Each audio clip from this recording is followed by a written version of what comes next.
Good morning, everyone. First thing I want to say about this presentation is this isn't just me giving my opinion. I did make a point of going out to the rest of my co-workers, shall we say, and other people in the industry. I was even fortunate enough to get a couple emails returned by the infamous Terry Slattery on this subject. So I know what I'm saying. If he agrees with it to a certain extent, then I know it's there's some validity to it. Basically, this whole thing is to kind of get an idea or present an idea to you guys of maybe some misconceptions about what we do as a Multiline. I think the first important thing is, what is a Multiline rep as far as definition? The first part of it is basically telling you what we do. We're an independent contractor, and I think that's the biggest misdemeanor versus a company rep. We're working for ourselves. We're actually business-to-business type of relationship versus an employee type relationship. So that's one of the biggest misdemeanors, I think, of what people look at as far as us as reps. We're working for ourselves, so therefore a lot of the decisions we make are based on us running this as our own business, okay? Typical day in the life of a Multiline rep. You know, everybody thinks we roll out of bed at 9 o'clock, put on Oprah, have a coffee, you know, go have a 2-hour lunch with somebody. I mean, that's not the reality of it. The reality is most of us are up fairly early. We're planning our day. We're getting our samples, our catalogs, tweaking our appointments, our schedule, all that sort of stuff. Then we're leaving the house.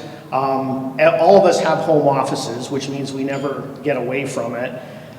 Doing our various PK sessions, drop-ins in between calls. I think that's a part that I'll touch on a little bit more later, but that's a key thing is the drop-ins. You still have to have an objective for them. You can't just drop in and expect people to accept you. Lunch, I mean, lunch very rarely happens, at least as far as my days go. I go through Tim Hortons and grab a coffee if I'm lucky, because you're usually transitioning from one area of the city to the next, and lunch hour is a good time to do it because you guys don't want to see us during lunch hours, obviously. As our day progresses, one of the challenges is all the emails and messages we get. You have to realize that our day isn't spent in the office. Our day is spent on the road. So sometimes when you send that email or you leave that voicemail, it may take a little bit of time to get back to us. So be patient. You know, it's not that we're ignoring you guys. We want to talk to you, but sometimes it just isn't possible if we're in a meeting or a PK or whatever the case may be. And then ultimately, at the end of the day, because we are running around all day presenting and all that sort of stuff, we're doing tons of follow-up in the evenings at home, our emails, our planning of the next day, doing quotes for customers, all that sort of stuff. So our days are long. And I'm not sort of implying that everyone else's days aren't long, but we do a lot, and we have very, very full days as a result of having to spend so much time running around the city. Okay, next point.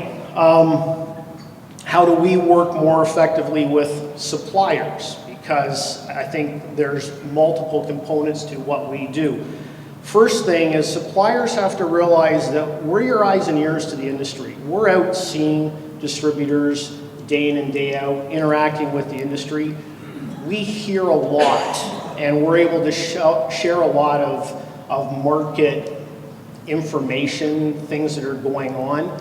So don't shrug us off as just, you know, that independent Multiline rep. Listen, or at least consider what we suggest, because a lot of times what we're suggesting, and again, this is maybe more of a personal experience, a lot of suppliers, you know, they ask you for opinions, but they don't implement what you're telling them. So that's very, very frustrating to us as reps trying to work better with the suppliers.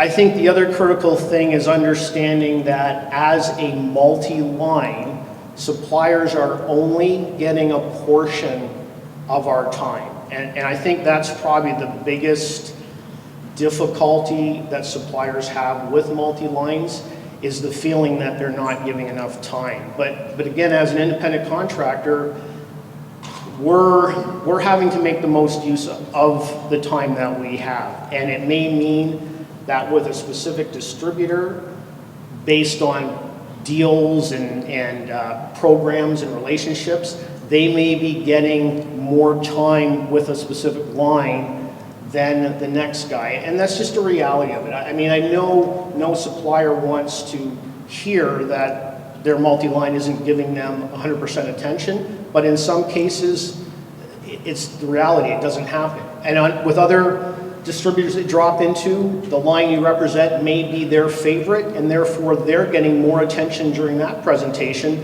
versus the line that you spent more time on the presentation before. I think the other thing is important to understand that we are more selling the relationships of the suppliers with the distributors. We don't actually sell anything. And I think that's another critical thing to understand with multi-lines and even factory reps. A lot of this stuff applies to factory reps. It's not just multi-lines. We don't have any control over the actual end sale. We're marketing the lines. We're marketing the relationship with the suppliers. Ultimately, the distributor is responsible for taking the information we provide them, going to their end user, and making the sale. We have no control over that. We can make it easier. We can provide the tools to do that, but we never, ever close a sale. So realize we're more of a marketing PR relationship company than an actual salesman by the true sense of the definition. Another thing that I think is too common maybe in the industry is if there's a problem and the sales aren't there, what do? You change your rep. Change your multi-line rep, change your factory rep. Again, it's not always us. You know, sometimes you have to analyze the company, the product, the market, and realize that sometimes there are other factors. The easiest change in this business, I find, is to change the rep. The funny thing is, all of us as reps here, we've all been around for however many years, we go on to the next line. So if we were that bad, we wouldn't get additional lines or new lines. I just would encourage suppliers that a lot of times if they're making that decision with the rep, really assess if that is the problem. Is it really your rep? Or maybe admit to yourself as suppliers that there's other issues and work with the rep to kind of work them out, okay? That's all I kind of want to say on that point without being too mean about it. I guess on to the next point. So how do we work more effectively with our distributors? Our job is to come in and educate you guys. Our job isn't to sell you anything. We're not like the guy going door to door or the car salesman. We're not looking at leaving that meeting, you know, with your massive order. Of course we are, but the point of the education sessions is exactly that. So allow us to do what we're hired to do. You know, it may be 5 minutes, it may be half an hour, but be a little bit more open to having us present to you and make you aware of the lines that we represent. I think the biggest problem really with our business is trusting us as reps, and I think that's a big part of the whole relationship thing. You have to trust your reps, you have to trust your multi-lines. We need you guys to give us information so that we can work better with you on projects, and if you don't trust us, that's not going to happen. So that's part of what we have to do as far as the relationship building. That's really, really key. And I think the other thing is don't assume that you you know everything that's out there. There may be that line that you don't know exists, and it's important for us to be able to present it. I think the other key thing with distributors that I'll finish before we go on the next one is we're not customer service, okay? Please use customer service with the suppliers, because ultimately if you contact us on, where's this order, is it delivered, whatever, we're doing our presentations, running around during the day, you're not going to get that answer from us for 2 or 3 hours, and ultimately we're going to have to make the call to the supplier to find out that information. So don't forget that customer service with all of our suppliers exists. It just makes for a more efficient flow for you guys. Now, what do we need to do as multi-line reps better? I think we have to have that sixth sense when we're dropping into a distributor if it is a drop-in type appointment. We've got to have a reason and an objective for that drop-in, but we also have to get the vibe of the office. A lot of times you go in and there's chaos going on in that distributor that you're visiting that day.